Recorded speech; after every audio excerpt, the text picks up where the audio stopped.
اللہ تعالیٰ دوسری جگہ فرماتے ہیں کہ یہ کتاب ہم تمہیں دے دیں گے، یہ خود تمہارے خلاف تمہارے بارے میں گواہی دے گی۔ یہاں تو تم چھپا بھی لیتے ہو، کوئی گناہ کیا چھپا لیا اور کسی کو پتہ نہیں ہونے دیا، لیکن وہاں کوئی چھپ نہیں سکتا۔ ہاں توبہ کر لی تو انشاءاللہ مٹ جائے گا نام اعمال سے، لیکن جب تک توبہ نہ کی ہو وہ موجود رہے گا اور ساری دنیا اس کو دیکھے گی۔ اس لیے سب سے پہلا قدم جو بتلایا اصلاح کا وہ ہے یا ایھا الذین آمنوا اتقوا اللہ، اے اللہ اے ایمان والو تقوی اختیار کرو، فکر پیدا کرو۔ کہے کہ فکر کہ میں جو عمل کر رہا ہوں وہ ٹھیک ہے کہ نہیں ہے، اور اللہ کو راضی کرنے والا ہے یا ناراض کرنے والا ہے، اس کی فکر پیدا کرو۔ میں اپنے موت کی تیاری کرو، مرنے کے بعد اللہ کے سامنے پیش ہونے کی تیاری کرو، فکر پیدا کرو۔ اس فکر پیدا کرنے کے لیے فرمائے وابتغوا الیہ الوسیلہ۔ اب اصلاح پہلا کام تو یہ تھا کہ فکر پیدا ہوئی، فکر پیدا ہونے کے بعد اب جو پہلا قدم ہے فکر پیدا ہونے کے بعد جب اصلاح کی طرف بڑھے گا آدمی، تو سب سے پہلا کام یہ ہے کہ وہ اللہ تک پہنچنے کا وسیلہ تلاش کرے، اللہ تعالیٰ تک پہنچنے کا وسیلہ تلاش کرے۔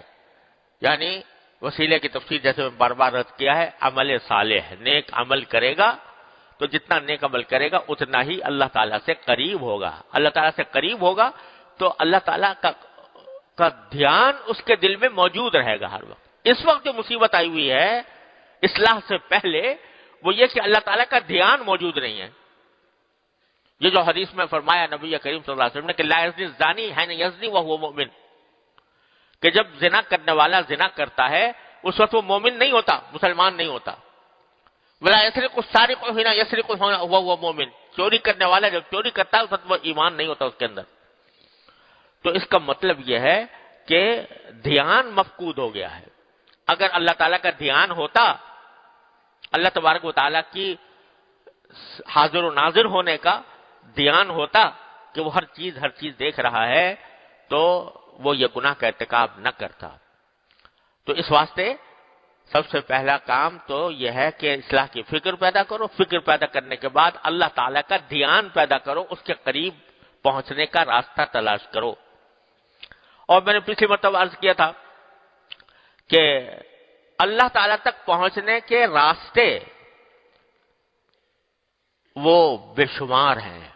طرق الوصول الی اللہ تعالی بعدد انفاس الخلائق کہا گیا ہے۔ اللہ تعالیٰ تک پہنچنے کے راستے اتنے ہیں جتنے انسانوں کے سانس، تمام مخلوقات کے سانس، کیونکہ ہر آدمی کا طریقہ مختلف ہے پہنچنے کا۔ دیکھو ایک حدیث میں جو رسول کریم صلی اللہ علیہ وسلم نے سے مروی ہے کہ ایک عربی دیہاتی آدمی آیا حضور اقدس صلی اللہ علیہ وسلم کے پاس، ان سے پوچھا کہ یا رسول اللہ کہ جنت میں داخل ہونے کا کیا راستہ ہے؟ اب دیہاتی آدمی ان پڑھ اور سیدھا سادہ، تو حضور نے فرمایا کہ دیکھو اللہ تعالیٰ کی توحید کے اوپر ایمان رکھو اور یہ کرو اور نمازیں پڑھو 5 وقت کی نمازیں۔ کہا مجھ پر اور بھی کچھ واجب ہے 5 نمازوں کے علاوہ؟ حضور نے فرمایا واجب نہیں ہے، خود پڑھنا چاہو تو ثواب ہے، الا ان تطوع، کہ اچھا اور کہ جی رمضان کے روزے رکھ لینا، اور بھی روزے ہیں میرے اوپر رمضان کے علاوہ؟ کہا کہ نہیں ہے۔ کہ اچھا اور کہ اگر استطاعت ہو جائے تمہیں تو حج کر لینا، اور جو بنیادی ارکان ہیں وہ بتا دیے۔ بس اس نے کہا بس ہو گیا، سن لیا میں نے، سمجھ میں آ گیا۔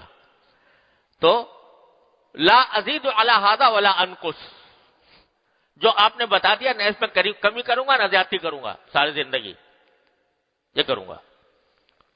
تو یہ کہہ کے چلتا ہوا نا، حضور اقدس صلی اللہ علیہ وسلم نے فرمایا افلح الاعرابی ان صدق، یہ اگر سچ کہتا ہے تو یہ عربی فلاح پا گیا، یعنی یہ دیہاتی فلاح پا گیا۔ اور بعض روایتوں میں آتا ہے کہ جو شخص دیکھنا چاہے کسی جنت والے کو تو اس کو دیکھ لے۔ تو اب وہ آدمی جو تھا سیدھا سادہ بھولا بالا، اس نے ایک بات سنی کہ اللہ تعالیٰ کو راضی کرنے کا یہ راستہ ہوتا ہے کہ بس مجھے اور کچھ نہیں چاہیے، میں اللہ کو راضی کرنے کے لیے یہ کام کروں گا، تو وہ پہنچ گیا اسی وقت اللہ کی بارگاہ میں۔ جہاد ہو رہا تھا، لمبا قصہ ہے، ٹائم کسی وقت اور تفصیل سناؤں گا انشاءاللہ، لیکن خیبر کی جنگ میں جہاد ہو رہا تھا۔ ایک چرواہا نکلا خیبر سے، قلعے سے، اپنے بکریاں چرانے کے لیے۔ بکریاں چرانے، اپنے نہیں، لوگوں کی بکریاں چراتا تھا اجرت کے اوپر۔ وہ نکلا، دیکھا تو رسول کریم صلی اللہ علیہ وسلم کا لشکر پڑا ہوا ہے، تو دماغ میں خیال آیا کہ حضور کی خدمت میں حاضر ہو جاؤں اور پوچھوں کیا بات ہے، آپ کیوں آئے ہیں۔ خیر پہنچ گیا، لمبے سوال جواب ہوئے۔ کہنے لگا کہ میں تمہارا بادشاہ کون ہے؟ جا کے دیکھا رسول کریم صلی اللہ علیہ وسلم کا ایک خیمے میں قیام فرما ہے، تو نہ کوئی بادشاہوں کا ٹھاٹ باٹ ہے، نہ کوئی شان شوکت ہے، کچھ بھی نہیں ہے، اور آپ عام آدمیوں کی طرف بیٹھے ہوئے ہیں۔ حیران ہو گیا کہ ہمارے یہ اتنے بڑے بادشاہ ہیں اور اس طرح بیٹھے ہوئے ہیں۔ تو ان سے پوچھا کہ آپ کیوں آئے ہو، کیا دعوت ہے؟ تو آپ نے توحید کی دعوت دی۔ کہا کہ اگر ابھی توحید پر ایمان لے آؤں تو میرا کیا بنے گا؟ کہا کہ اللہ تبارک و تعالیٰ ہم تمہارے بھائی ہوگے، ہم تمہیں سینے سے لگائیں گے۔ کہ میں تو کالا آدمی ہوں، کالا بھجنگ، میرے منہ سے، میرے بدن سے بدبو اٹھ رہی ہے، بکریاں چراتا ہوں، آپ مجھے گلے سے کیسے لگائیں گے؟ کہا کہ میں گلے سے لگاؤں گا اگر تم اسلام لے آؤ گے۔ کہ اچھا اگر اسلام لے آیا تو پھر کیا ہوگا، مجھے کیا حکم، کیا کرنا ہوگا؟ حضور نے فرمایا کہ اور تو کچھ نہیں، اس وقت تو پہلا کام یہ ہے، نہ نماز کا وقت ہے، نہ روزے کا موسم ہے، نہ کچھ ہے، جہاد ہو رہا ہے، جہاد میں شریک ہونا ہوگا۔ تو کہا کہ اچھا اگر جہاد میں شریک ہوں گا تو اس میں تو دونوں باتیں ہوتی ہیں، کبھی فتح ہو جاتی ہے، کبھی شکست ہو جاتی ہے، تو مر بھی سکتا ہوں، مر گیا تو کیا ہوگا اسی میں۔ تو حضور نے فرمایا کہ رسول صلی اللہ علیہ وسلم، آپ نے ارشاد فرمایا کہ اگر تم اس میں مر گئے تو میں گواہی دیتا ہوں سیدھے جنت میں جاؤ گے۔ کہا کہ میں تو کالا آدمی ہوں، میرے منہ سے بدبو اٹھ رہی ہیں۔ کہا اللہ تعالیٰ تمہارے کالے رنگ کو سفیدی سے بدل دے گا، نور سے بدل دے گا، اور تمہاری بدبو کو خوشبو سے تبدیل کر دے گا اگر تم ابھی جہاد میں شریک ہو گئے۔ اس نے کہا یہ بکریاں ہیں میری، ان کا کیا کروں؟ رسول کریم صلی اللہ علیہ وسلم فرمایا یہ تمہارے پاس امانت ہے بکریاں، اس کو جا کے قلعے کے اندر ان کو ہنکا دو تاکہ یہ اپنے اپنے مالکوں کے پاس پہنچ جائیں۔ آپ ذرا دیکھو نبی کریم صلی اللہ علیہ وسلم نے عین جہاد کے وقت میں بھی جبکہ کفار کا جان مال سب حلال ہوتا ہے، کہا پہلے بکریاں واپس کر دو، کیونکہ وہ امانت کے طور پر لے کے آیا تھا۔ بکریاں واپس کی، جنگ شروع ہو گئی۔ جب جنگ ختم ہوئی تو دیکھا کہ لوگ جو ہیں وہ ایک شخص کے ارد گرد جمع ہیں۔ پوچھا بھئی کیا ہے؟ کہ جی ایک آدمی ہمیں شہید نظر وہ مقتول نظر آ رہا ہے، قتل ہوا ہے، لیکن میں سے کوئی پہچانتا نہیں اس کو۔ آپ نے فرمایا مجھے دکھاؤ۔ جا کر دیکھا تو وہی چرواہا تھا۔ تو سرکار دو عالم صلی اللہ علیہ وسلم فرمایا یہ عجیب انسان ہے کہ اس نے اللہ کے راستے میں ایک سجدہ نہیں کیا، کبھی نماز نہیں پڑھی، ایک سجدہ بھی نہیں کیا، اور میں گواہی دیتا ہوں سیدھا جنت میں گیا۔ اللہ تعالیٰ نے اس کی سیاہی کو نور سے بدل دیا، اللہ تعالیٰ نے اس کی بدبو کو خوشبو سے بدل دیا۔ میں آنکھوں سے دیکھ رہا ہوں کہ اس کو اللہ تعالیٰ نے پہنچا دیا۔ تو اب دیکھو اللہ تک پہنچنے کا راستہ کتنا مختصر اس کے لیے۔ ایک کام کیا، جہاد میں شریک ہوا، جان دے دی، ختم، سیدھا اللہ کے پاس پہنچ گیا۔ تو طرق الوصول الی اللہ تعالی بعدد انفاس الخلائق، ہر آدمی کے لیے، اسی لیے جو کامل مصلحین ہوتے ہیں وہ ہر ایک کو ایک نسخہ نہیں پلاتے، الگ الگ نسخے تجویز کیے جاتے ہیں۔ تو میں نے عرض کیا تھا کہ ہمارے حضرات نے اس آخری دور میں ہم لوگوں کے لیے، ہم جیسے تن آسان لوگوں کے لیے، کمزور لوگوں کے لیے، کمزور ارادے والوں کے لیے، کمزور ہمت والوں کے لیے کچھ طریقہ تجویز کر دیا۔ وہ میں نے عرض کیا تھا پچھلی مرتبہ کہ اللہ تبارک و تعالی سے دعا کی کثرت، چلتے پھرتے اٹھتے بیٹھتے ہر وقت اللہ تعالی سے مانگنے کی عادت ڈالو۔ یا اللہ میرا یہ کام کر دیجیے، یا اللہ میرا یہ کام کر دیجیے، یا اللہ مجھے گرمی لگ رہی ہے ٹھنڈک کر دیجیے، یا اللہ سردی لگ رہی ہے اس سے بچاؤ کا انتظام کر دیجیے، یا اللہ بھوک لگ رہی ہے اچھا کھانا کھلا دیجیے، یا اللہ میں سونے جا رہا ہوں مجھے نیند اچھی آ جائے، یا اللہ میں جب صبح کو سویرے اٹھ جاؤں یا اللہ میں کام کرنے جا رہا ہوں، اس کام میں میرا دل لگ جائے، یا اللہ وہ کام اچھی طریقے سے ہو جائے، یا اللہ پڑھنے جا رہا ہوں مجھے پڑھائی کے لیے میرا سینہ کھول دیجئے، پڑھانے جا رہا ہوں پڑھائی کے لیے سینہ کھول دیجئے۔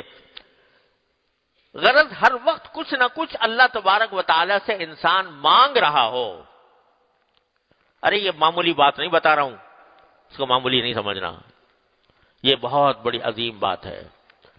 اللہ تعالیٰ اپنے رحمت سے اس کی عادت ڈالتے، عادت پڑتی نہیں، ذرا مشق کرنے سے پڑتی ہے۔